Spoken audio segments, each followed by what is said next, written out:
This business started with my love and my passion for art. I've always been creative and I've always had a passion for, expressing myself.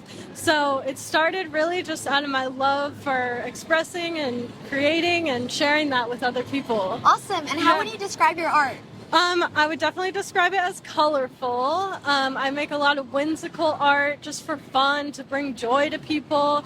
But I also love to create like emotional, connecting art. So really just art that connects us or uplifts us. How much did you initially invest in the business? It's been a growing investment. So I didn't have like a specific amount that I initially invested, but it's the expenses have accrued. I just started with what I had, so I just had like relief prints and stuff like that, and I figured, hey, let's just, use that as a way to start, and I just started with the Etsy. What's the best investment that you've made into your business so far? Making prints of paintings that I already had, so that's a bit of an investment in terms of like, your time editing them and making sure they're right for prints, but also the investment of like actually getting them printed. When you do the prints, you have tons of them and you can sell a lot of them. So I would say that was my biggest investment. Much is a printer and like ink for something that prints those arts?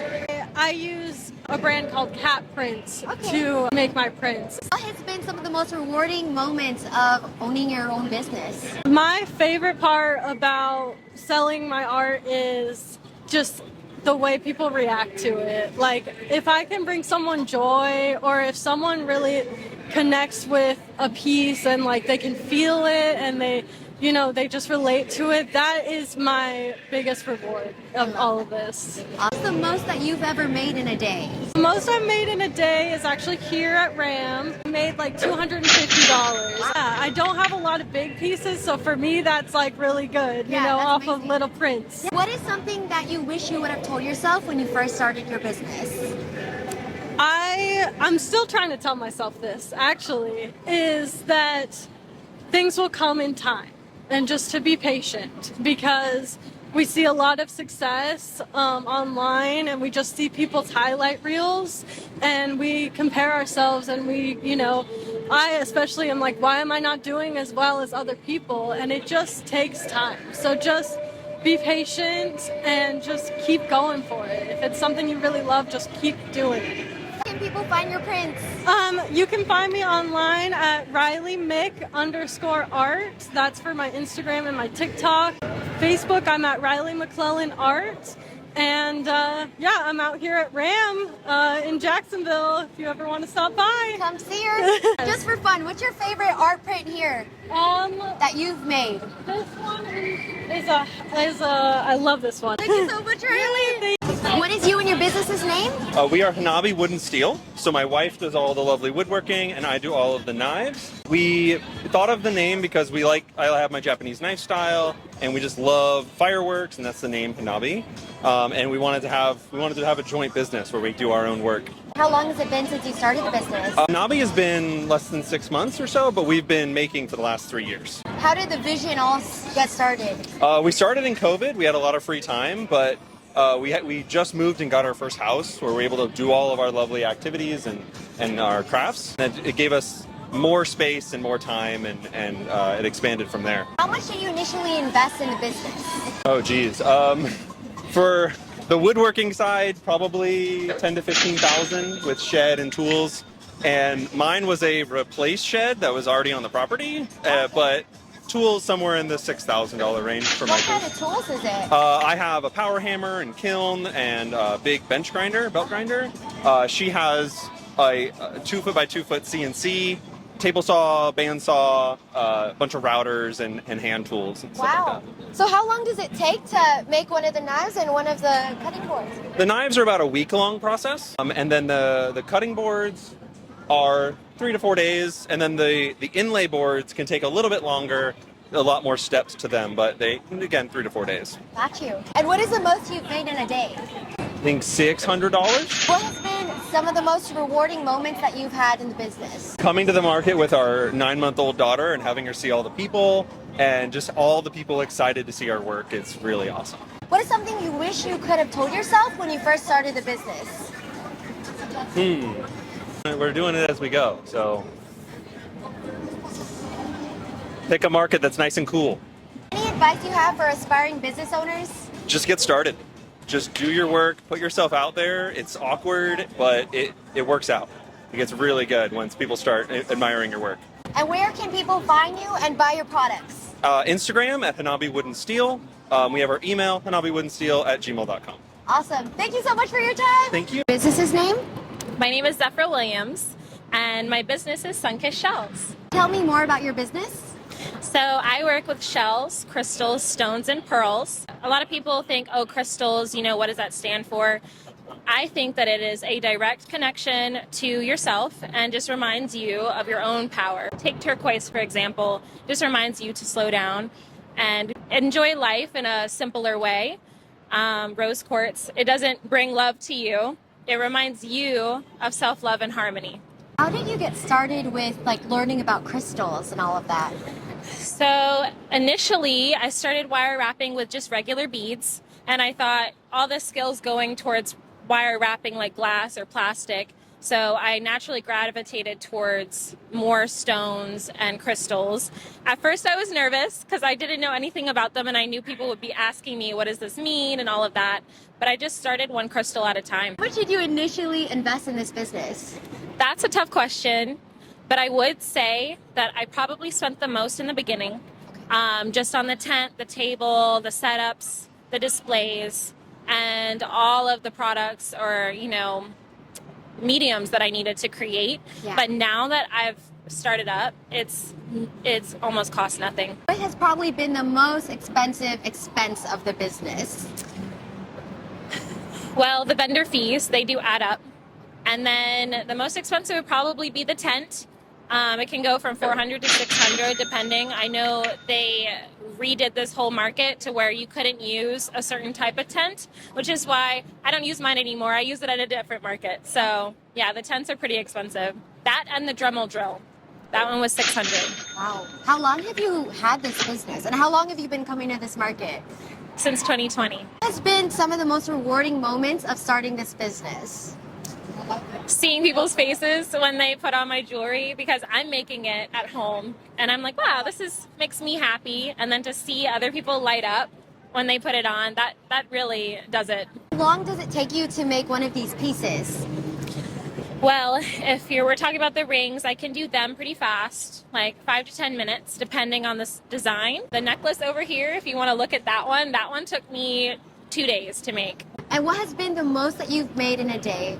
1,600. I moved my business to Hawaii, and I was out there. I actually just moved back, so I was out there for 8 months. So that was like a wow day. Any advice that you have for aspiring business owners?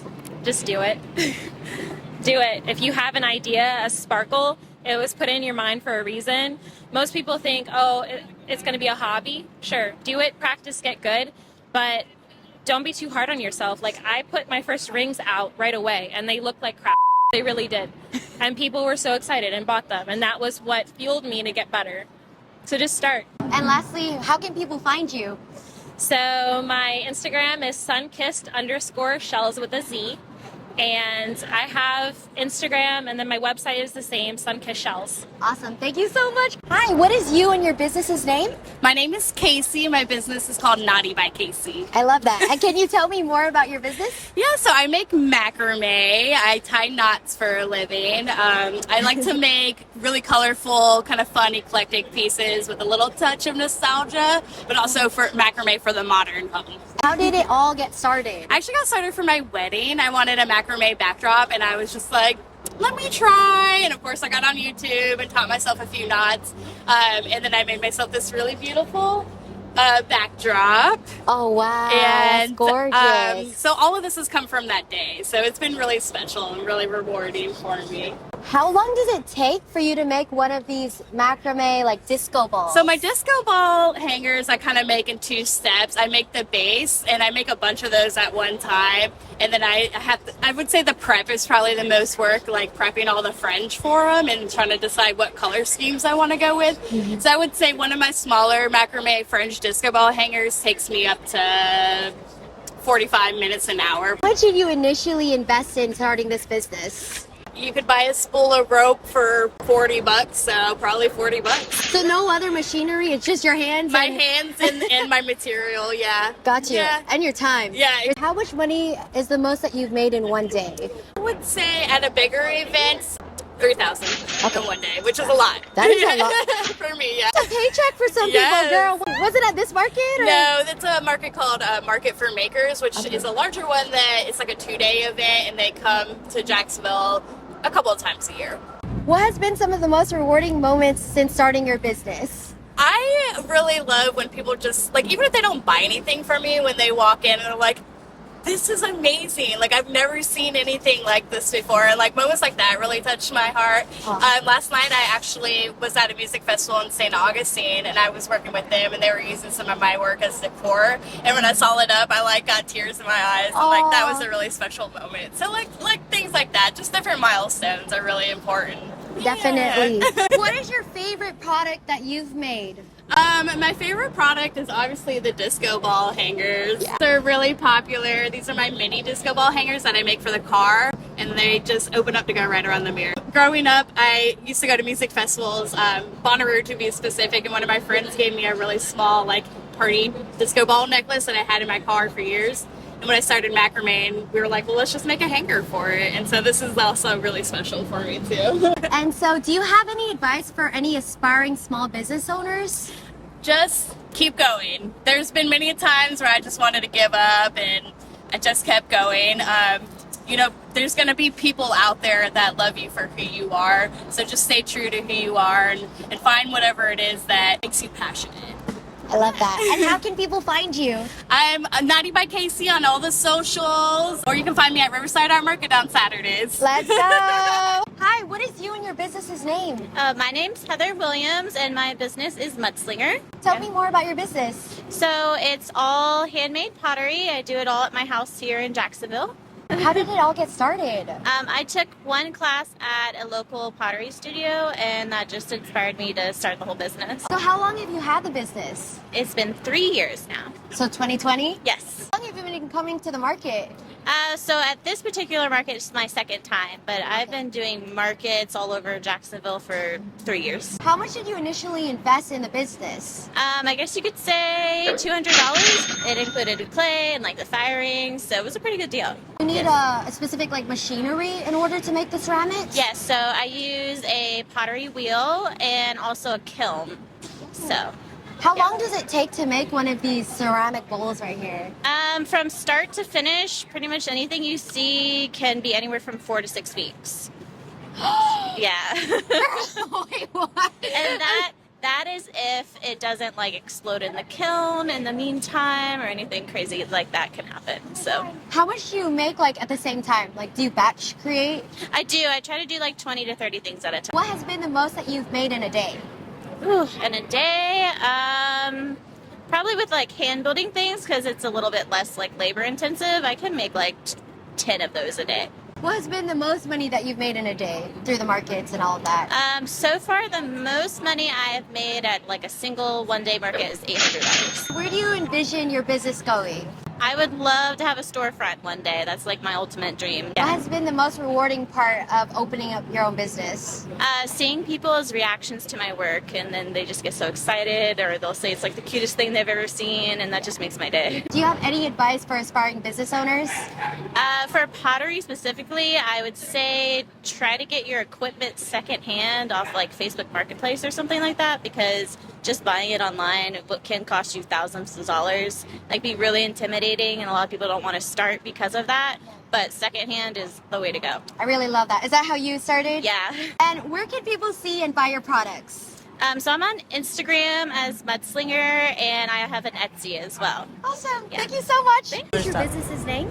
It's by Deirdre Vasille. It's my name. I'm a paper sculptor. I do origami, I do paper mache, I do stencils. I design my own paper. I harvest all my own bamboo. I clean it up. I drill it. I do it all. My daughter helps me. This is my daughter, Fiona. Hi. I'm Deirdre.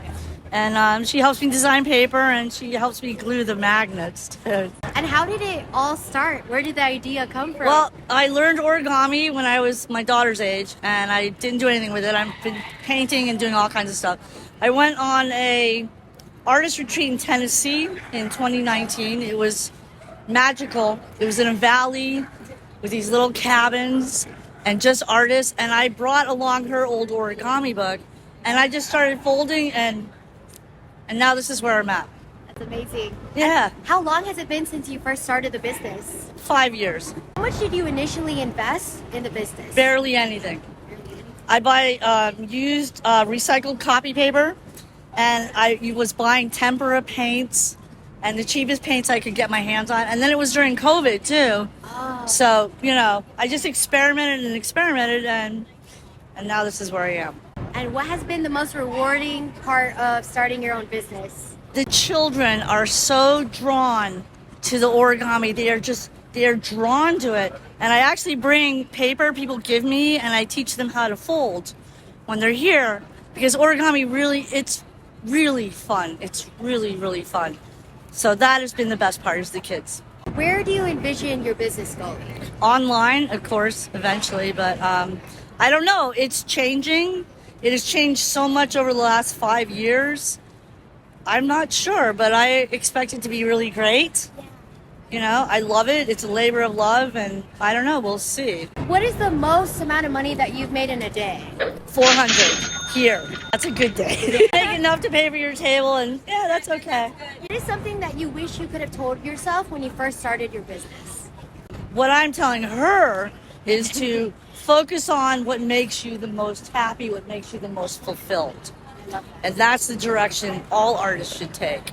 Don't worry about the money. It's not for the money. It's how it makes you feel and how other people feel about it. And do you have any advice for aspiring business owners? Yeah, just hang in there. Do what you can do. Put your heart into it, and eventually it will pay off. And where can people find you? Well, here, mostly. Yeah. But I'm going to be at Live Life Locals next weekend in Bay Meadows. What has been your favorite piece that you've made? Wow, what is This is a Wildcat. See, there's stars inside, there's flames, and it's in a bed of dragonflies. This is my favorite piece. It's called Fuego. Fuego. That is my very, very favorite piece. I love that. I don't think I'll ever sell it. I love that. Thank you so much. Thank you. Right. What is you and your business's name? Klash Ravens Art. I'm Klash. Can you tell me a little more about your business? Sure, it's all handmade, 100%. A lot of it is a wood base with the cast resin sculptures. And originally started out with modeling clay. How long does that process take? The longest part of the process is the actual design part, which is carving the clay.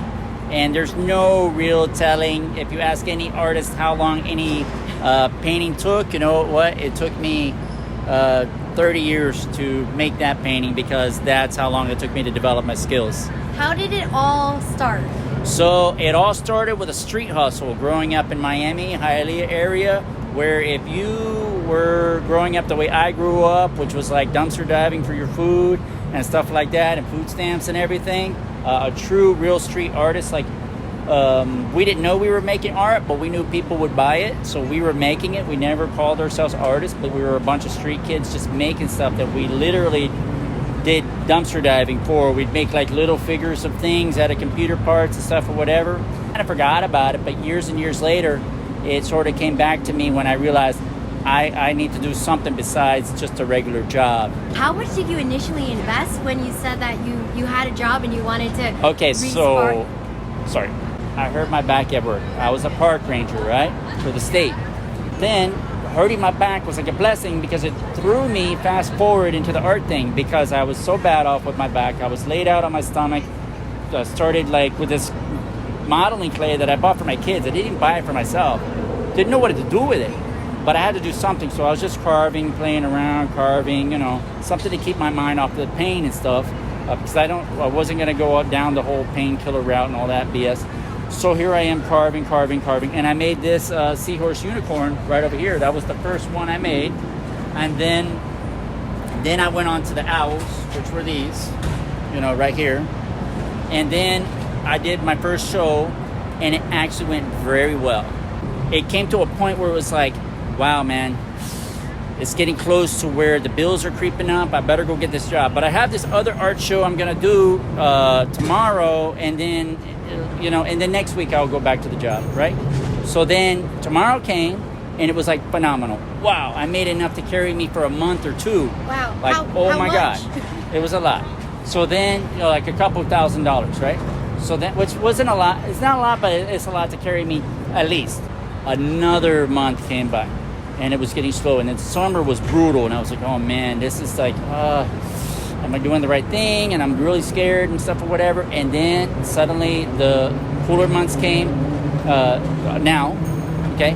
And then it just was phenomenal. Like last Saturday, I made like almost $2,000 in one day.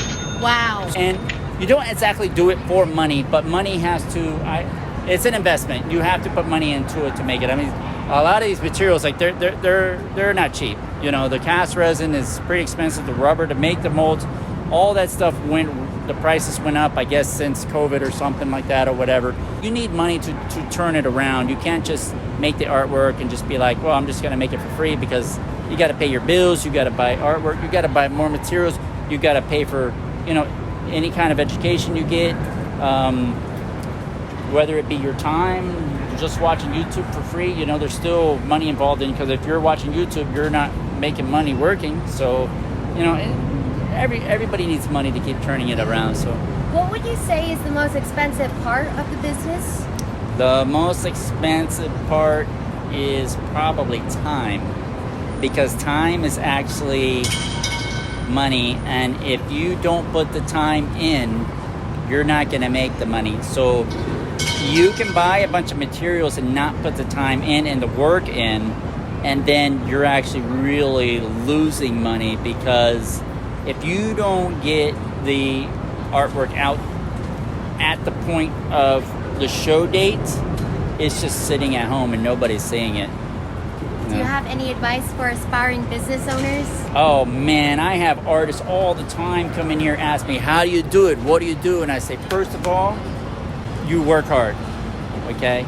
You're gonna work twice as much as a regular job, which is what I do. So anybody who says artists are lazy and artists have it easy, come to my shop and I'll show you about cutting wood and everything else, and wearing all your PPE and mask and sawdust all over you and everything.